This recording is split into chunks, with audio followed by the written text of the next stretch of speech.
오늘의 말씀은 에베소서 6장 1절에서 9절 말씀입니다. 자녀들아 주 안에서 너희 부모에게 순종하라 이것이 옳으니라. 내 아버지와 어머니를 공경하라 이것은 약속이 있는 첫 계명이니 이로써 내가 잘되고 땅에서 장수하리라. 또 아비들아 너희 자녀를 노엽게 하지 말고 오직 주의 교훈과 훈계로 양육하라.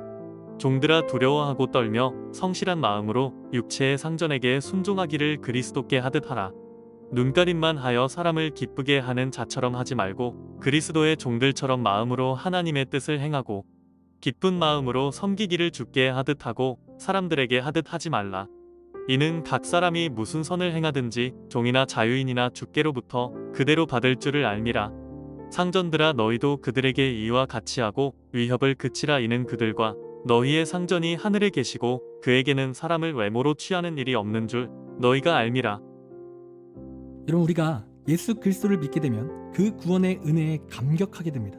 그리고 그러한 모습 가운데 우리는 하나님을 믿음으로 말미암아 우리는 세상에 두려울 게 없게 돼요. 왜요? 전지전능하신 하나님이 나와 함께 하시기 때문에 우리는 두려울 게 없는 거죠. 여러분, 이렇듯 하나님을 믿고 하나님을 의지하면 우리는 두려움이 없습니다. 또 하나님이 지켜주시고 복 주시는 은혜를 우리가 체험하게 되는 거예요. 여러분, 그런데 문제는 무엇입니까? 우리가 하나님을 의지할 때 두려움이 없는 것, 또 하나님을 의지할 때 지켜주시고 복 주시는 은혜에 대해서 너무나도 잘 안다라는 거예요.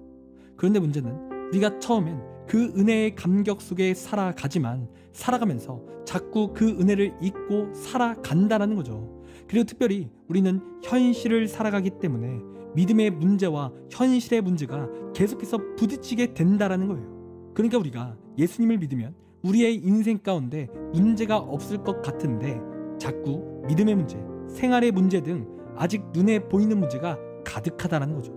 더 구체적으로 말하면 예수 믿는데 아직도 내 삶은 고난이 가득하고 아직도 나는 외롭고 고통스럽다는 거예요.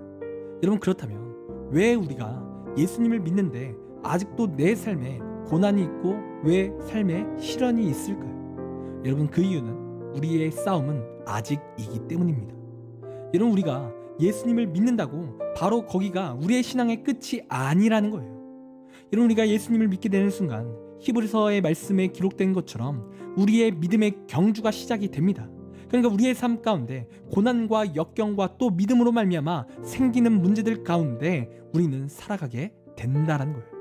그리고 그 믿음의 경주 가운데에서 우리는 더욱 하나님께 단련받고 하나님의 놀라운 은혜가 체험을 하게 되었다라는 겁니다.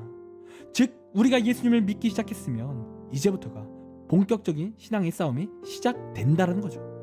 여러분, 그런데 문제는 무엇이냐면 이 믿음의 경주, 이 신앙의 싸움과 우리의 삶 가운데 생기는 고난과 어려움은 사실 우리가 이길 수가 없는 문제들이라는 거예요. 그래서 사람이 내 힘으로만 믿음의 싸움과 또 고난의 문제를 싸운다면 여러분, 사람은요 패배할 수밖에 없어요. 여러분, 그렇다면 이러한 문제 속에서 우리는 어떻게 살아야 됩니까? 오늘 이 에베소 교회의 편지를 보내는 사도 바울은 이러한 어려움이 있을 때 어떻게 이겨야 할지 우리에게 답을 보여주고 있는데요.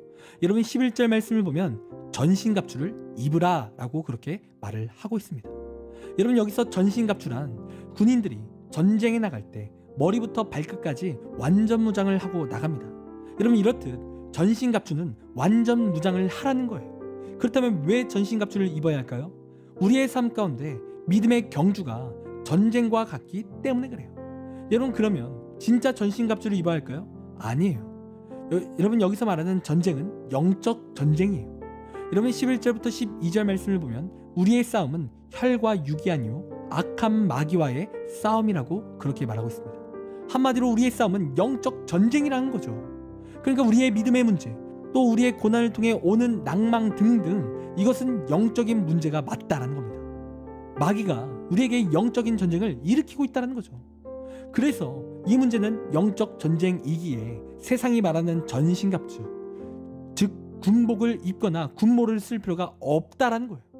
그러나 그 대신 우리는 영적인 전신갑주를 입어야 하는데 어떠한 전신갑주를 입어야 합니까? 11절의 말씀처럼 우리는 하나님의 전신갑주를 입어야 한다는 거예요. 그래서 14절부터 하나님의 전신갑주를 소개하고 있습니다. 그리고 그 전신갑주가 뭐예요? 진리의 띠를 띠고 의의 호신경을 입고 평안의 복음의 신을 신고 믿음의 방패와 구원의 투구 또 성령의 검을 가지라는 거예요. 한마디로 하나님이 주신 진리와 의, 복음 그리고 믿음과 구원 그리고 하나님의 말씀을 붙잡으며 살라는 거죠. 여러분, 우리는 마귀와 영적인 전쟁을 할 때 우리는 우리의 힘으로 그들을 이길 수 없습니다. 100점 100패예요. 그러므로 우리는 이 영적인 전쟁에서 승리하기 위해서는 하나님의 전신갑주를 입어야 되는 거예요. 우리가 그렇게 하나님의 전신갑주를 입을 때 우리는 승리할 수 있다는 겁니다. 왜요?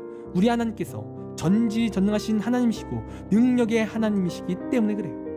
그리고 우리가 그 하나님의 전신갑주를 입기 위해서는 하나님을 의지하는 삶을 살아야 하는 거죠. 여러분, 작년 선배 중에 정말 입시 때문에 힘들어했던 친구가 한 명 있습니다. 근데 그 힘든 시기에 그 친구가 말씀과 큐티를 하며 나아가기 시작하는 거예요. 그리고 나중에 이 친구가 고백하기를 기도와 큐티를 통해 하나님을 의지 안 했으면 끝까지 힘들었을 거다라는 이야기를 합니다. 그러니까 기도와 큐티를 통해 그 모든 어려움을 이겨냈다라는 거예요. 말씀과 큐티를 통해 기도를 통해 나아갔더니 한 번도 더 이상 두렵지 않았다라는 거죠. 하나님께서 나를 지켜주신다는 믿음의 확신을 갖게 되었다는 거예요. 그러니까 이 친구는요, 하나님을 진정으로 의지해서 전신갑주를 입은 거예요. 그리고 놀라운 은혜로 그는 평안해졌고 그는 대학도 잘 가게 되었다라는 고백을 하는 겁니다. 여러분, 이렇듯 우리의 삶 가운데 믿음의 문제 또 내 삶의 고난으로부터 생기는 문제들이 발생할 수 있어요. 그러나 이러한 어려움 가운데 우리가 승리할 수 있는 방법은 무엇이냐면 하나님의 전신갑주를 입는 거예요. 한마디로 하나님을 의지하는 거죠. 여러분, 이 시간 우리의 삶 가운데 믿음의 문제 또 고난의 문제, 어려운 문제 그러한 것들이 있으십니까? 이 시간 하나님의 전신갑주를 입으십시오. 날마다 하나님을 의지함으로 믿음의 문제, 고난의 문제 등등 그 모든 문제에서 승리하길 원합니다. 우리가 하나님을 의지한다면 우리가 평안할 수 있습니다. 우리가 그 문제를 넉넉히 이길 수 있는 거예요. 그러므로 시간 하나님을 의지함으로 전신갑주를 입으며 나아가 승리하는 우리의 귀한 삶이 되기를 간절히 원합니다. 기도하겠습니다. 하나님, 우리의 삶 가운데 하나님의 전신갑주를 입기 원합니다. 세상의 강박한 이 세상 가운데 나 홀로 싸우는 것이 아니라 하나님과 함께 싸우게 하시고 하나님의 능력으로 넉넉히 그 문제들을 이겨나갈 수 있도록 인도하여 주시옵소서. 감사합니다. 사랑이 많으신 예수님의 이름으로 기도드립니다. 아멘.